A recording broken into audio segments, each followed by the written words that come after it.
Hello everyone, मेरा नाम आशीष प्रताप सिंह है और मैं Chanakya IAS academy Ranchi branch में फैकल्टी हूँ। Ranchi branch Chanakya IAS academy के साइड से बहुत ही इंपॉर्टेंट इनिशिएटिव अभी रिसेंटली स्टार्ट हो रहा है, जिसका नाम है सोशियोलॉजी ऑप्शनल बैच, जो कि 10 नवंबर 2025 से स्टार्ट हो रहा है। ये सारी चीजें जो है कि एक ऑप्शनल बैच है। एज अ यूपीएससी एस्पिरेंट आपको पता है कि आपको यूपीएससी में ऑप्शनल तो लेना ही, पर यूपीएससी में जब हम ऑप्शनल की बात करते हैं तो सोशियोलॉजी ही क्यों लेना है हमें। तो उसके लिए मैं थोड़ा सा 2-3 मिनट का समय लूंगा आपका। तो सोशियोलॉजी इसलिए इंपॉर्टेंट है क्योंकि एक तो जब आप ऑप्शनल चूज करते हो तो आपको दो बहुत इंपॉर्टेंट चीज आपको ध्यान में रखनी है। पहली चीज कि जब आप वो सिलेबस उठाते हो, वो किताब उठाते हो, तो आपको वो किताब समझ में आ रही है, इजी है, तो आपको लगता है ठीक है, बहुत अच्छी चीज है। दूसरी चीज कि आपको ये लग रहा है क्या कि वो सब्जेक्ट आप 8 घंटे लगातार पढ़ सकते हो, इंटरेस्ट दिला पा रहा है क्या आपको वो सब्जेक्ट। तो जब आप इंटरेस्ट और इजीनेस, समझ, ये दोनों चीज को कंबाइन करते हो तो एक परफेक्ट ऑप्शनल आप चूज कर पाते हो। ठीक है। तो किस तरीके से हम बोल रहे हैं कि सोशियोलॉजी ही बहुत इजी एंड बहुत ही इंटरेस्टिंग सब्जेक्ट है। आप देखो फॉर एग्जांपल कि अगर मैं बात करूं, आप रांची में पैदल लिए हो, झारखंड में आप पैदल लिए हो, बिहार में पैदल लिए हो, तो आधी सोशियोलॉजी तो आप ऐसे ही जानते हो। क्योंकि अगर आप इंडिया में पैदा लिए हो तो इंडियन सोसाइटी आपके खून में दौड़ रही है। आपको सब पता है, फैमिली पता है, आपको मैरिज पता है, आपको अर्बन लाइफ, विलेज लाइफ, सबके बारे ऑलरेडी आपको पता है। लेकिन आपको सिर्फ आपके कॉमन सेंस के हिसाब से वो चीजें पता है। अब मैं कॉमन सेंस जब वर्ड यूज कर रहा हूं तो सोशियोलॉजी में पहला पेपर वन में ही पहला टॉपिक है सोशियोलॉजी एंड कॉमन सेंस, कि क्या सोशियोलॉजी हमारे कॉमन सेंस से अलग है। अगर कॉमन सेंस की बात करें तो कॉमन सेंस में हम बोलते हैं ना कि वुमेन एम्पावरमेंट नहीं हो रहा है, वुमेन बहुत ही ज्यादा पीड़ित है, वुमेन को खाना खाने नहीं मिल रहा है। ये तो कॉमन सेंस है, ये तो दुनिया बात करती है, हम भी यही बोलते हैं। अगर मुझे कोई बोलेगा बात करने के लिए कि क्या हमारी सोसाइटी पैट्रियार्कल सोसाइटी है, मैं बोलूंगा बिल्कुल पैट्रियार्कल सोसाइटी है। ये हमारा कॉमन सेंस है। सोशियोलॉजी आपको किस तरीके से आपके कॉमन सेंस से अलग करवाता है और बहुत ही इंटरेस्टिंगली आपको ये एसोसिएट करवाता है कि क्या आपके घर में पैट्रियार्की, आप बोल रहे हो कि पापा डिसीजन ले लेते हैं आपके, क्या पापा मम्मी से पूछे बिना डिसीजन लेते हैं? घर के बाहर में तो आपको दिख रहा है पापा आपके डिसीजंस में सारे चीज, पैट्रियार्कल सोसाइटी है, दी फादर मेल फिगर जो है वो डिसीजंस ले रहा है, पर वो मम्मी से पूछ के ले रहा है। तो ये हो गया कॉमन सेंस वर्सेस दी रिसर्च। ठीक है। जो अभी ये सारे सर्वेस चल रहे हैं उसमें क्या चलता है, अगर मैं आपसे बात करूं कि ये वुमेन है, खाना खाने नहीं मिलता है, बाहर जाने नहीं मिलता है, कपड़े पहने नहीं मिलता है, तो वुमेन की कंडीशंस बहुत खराब है। This is our common sense. Sociology, PhD holders, scholars इसमें थोड़ा सा आपसे डिफरेंट पॉइंट ऑफ व्यू रखते हैं।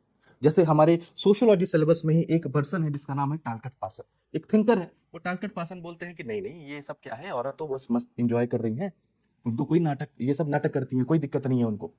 क्यों? यार, खाना खाने की बात हुई, मेरी बहन से ज्यादा कोई खाना नहीं खाता है।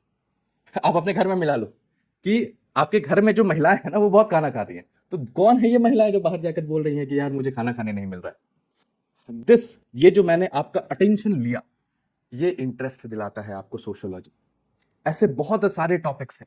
आपको पता है फैमिली, मैरिज, ये एक, सब जानते हैं कि मैरिज, यार यूपीएससी में इस बार ऑप्शनल पेपर खराब हो गया मेरा, इस बार जीएस पेपर खराब हो गया, क्यों? मैरिज में चले गए थे, दोस्त की शादी में चले गए थे।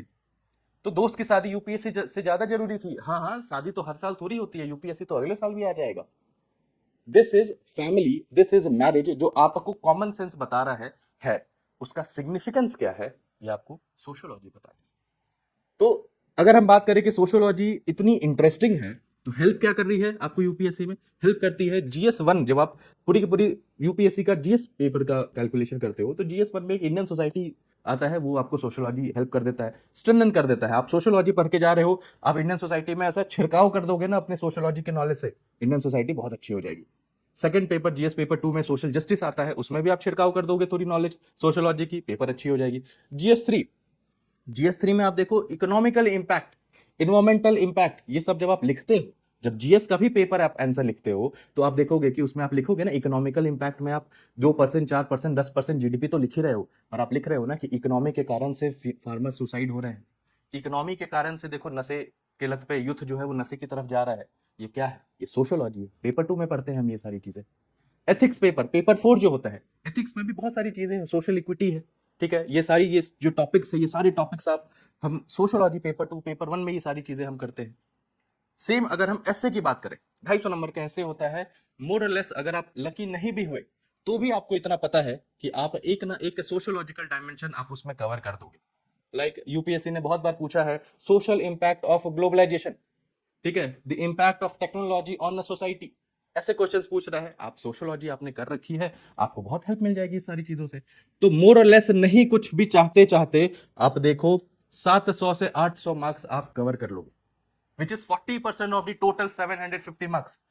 1750 मार्क्स का पूरा यूपीएससी होता है, उस 1750 मार्क्स में 750 से 800 मार्क्स सिर्फ सोशियोलॉजी आपको कवर करवा देते हैं, जो कि 40% होता है। 52-53% पे तो टॉपर्स आ जाते हैं। 1750 में 1750 मार्क्स में अगर आपने 1000 मार्क्स ले 1100 मार्क्स अगर आप ले आते हो तो क्या होता है, आप टॉपर्स की कैटेगरी में आ जाओगे। 500 मार्क्स तो ऑप्शनल का है ही, बाकी ये GS1 GS2 GS3 GS4 and S A, ये टोटल मिला के आपको 800 के आसपास में चीजें मार्क्स दिला देते हैं सोशियोलॉजी।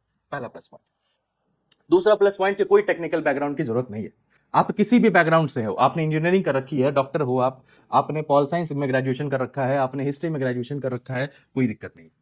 सोसाइटी सोशियोलॉजी में हम सब करते हैं, सिर्फ साइंस को छोड़ के हम वो सब पढ़ेंगे। आप सोसाइटी के डायमेंशन पे देखो, आपको पॉलिटी इकोनॉमी कहां हो रही है। इकोनॉमी अगर सोसाइटी नहीं होगी तो इकोनॉमी होगी, अगर पॉलिटी अगर सोसाइटी नहीं होगी तो पॉलिटी वहां एग्जिस्ट कर पाएगी क्या, नहीं कर पाएगी। ये सारी चीजें आपको कौन बता रहा है, सोशियोलॉजी। नॉन टेक्निकल है, कॉन्सेप्चुअल है, कॉमन सेंस लगाकर आप सोच सकते हो, कोई दिमाग नहीं लगाना। सोशियोलॉजी के लिए बहुत इंपॉर्टेंट चीज बोली जाती है कि सोशियोलॉजी में ना आउट ऑफ 10 जीरो लाना ज्यादा डिफिकल्ट है। आप बहुत ही ज्यादा विद्वान हो, बहुत ज्यादा पढ़े लिखे हो, तभी आप जीरो ला पाओगे। नहीं तो अभी भी आप सोशियोलॉजी के आंसर्स में आप जीरो नॉलेज पे भी मैं आपको बैठा दूं ना, तो 10 में से 5 नंबर आप लिख ही आओगे। दिक्कत कहाँ आती है, वो 3-4 नंबर में दिक्कत आती है। तो अगर आप 300 मार्क्स 500 में 300 मार्क्स लाना चाहते हो, मेरे साथ जुड़ो, इंटरेस्ट में दिला ही दूंगा। और रही बात कि कितने लंबे समय तक आपको पढ़ना है, समझ आपको आनी है नहीं आनी है, तो अभी तक आपको समझ में आ गया होगा कि समझ तो आ ही जाएगी सोशियोलॉजी, क्योंकि आप खुद जानते हो सोशियोलॉजी। मेरा कहना है कि मैं आपको सिर्फ डायमेंशंस अलग बताऊंगा कि वुमेन एम्पावरमेंट में बोला जाए कि क्या इंडिया में वुमेन प्रेरित है। किसी मर्द से पूछो, बोली कि नहीं प्रेरित नहीं है। एक गांव की महिला से पूछो, बोली कि नहीं नहीं मुझे तो बहुत दिक्कत नहीं है, कोई दिक्कत नहीं है, मैं क्या कर रहा हूँ आराम से, मुझे तो बाल बच्चे पोसने हैं, पति की सेवा करनी है, खाना बनाना है, मुझे क्या फेमिनिज्म से लेना देना। एक ऐसी शहर की महिला जिसका ट्रेडिशनल लिंकेज अभी भी गांव के साथ है, उसके लिए भी फेमिनिज्म कोई इशू नहीं रखता है। जो कोर वेस्टर्नाइज महिला है, जो अर्बन सेक्टर्स में रह रही है, उनके लिए फेमिनिज्म है। तो क्या फेमिनिज्म सिर्फ इनके पॉइंट ऑफ व्यू से काम बोलना सही रहेगा, हमें ये चारों पॉइंट्स पता होने चाहिए। That is sociology. ठीक है, सोशियोलॉजी एवरग्रीन सब्जेक्ट है, नहीं कुछ चाहोगे तो भी 250 260 270 नंबर इजिली, एक बार ढंग से पढ़ रखा है, 2 बार ढंग से आपने कर रखा है, रिवीजन कर रखा है, 270 280 आप लेकर आ ही जाओगे। ठीक है, रियल लाइफ रिलेवेंस है बहुत ज्यादा, आप वो सारी बातें सुन चुके होगे, कुछ नया नहीं होगा। सारी बात जो भी हम क्लास में करेंगे, जो भी टॉपिक्स सिलेबस में मेंशन है, वो सब सुना है आपने। बस क्या है, हमें उसमें डिस्कशंस करना है। अब आप बोलोगे कि ये तो मैं खुद भी कर सकता हूं, तो जीएस इज, आपको जब आप जीएस पढ़ने जाते हो, जीएस लिखने जाते हो, तो बहुत इंपॉर्टेंट चीज है कि आपको सिर्फ ग्रेजुएशन लेवल की नॉलेज अगर आप रखते हो तो आप जीएस लिख सकते हो। पर ऑप्शनल के लिए आपको एक्सपर्ट बनना पड़ता है, आपको ग्रेजुएशन से अब मास्टर्स लेवल की नॉलेज आप रखोगे, तभी जाकर आप ऑप्शनल पेपर में अच्छा कर पाओगे। आंसर राइटिंग फ्रेंडली है, बहुत छोटा सिलेबस है, बहुत लिखोगे एक दिन उस्ताद बन जाओगे। तो ये सारी चीजों में मैं बस यही बताना चाह रहा हूं कि मैंने भी सोशियोलॉजी ऑप्शनल चूज किया था, 301 मार्क्स मेरे आए थे यूपीएससी में, एंड बिहार पीसीएस में जब sociology written as a option हुआ करता था, तो आउट ऑफ 300 195 मार्क्स मेरे आए थे। ठीक है, तो आइए हमसे जुड़िए। 10 नवंबर 2025 को हम एक ओरिएंटेशन प्रोग्राम कर रहे हैं। उस ओरिएंटेशन में मैं आपको इससे ज्यादा इंटरेस्ट दिलवा पाऊंगा, आपको और सारी चीजें बता पाऊंगा कि क्यों सोशियोलॉजी इंपॉर्टेंट है, और आपके यूपीएससी जर्नी में सोशियोलॉजी कहां तक आपको लेकर जा पाएगा। थैंक यू सो मच, मिलते हैं फिर 10 नवंबर।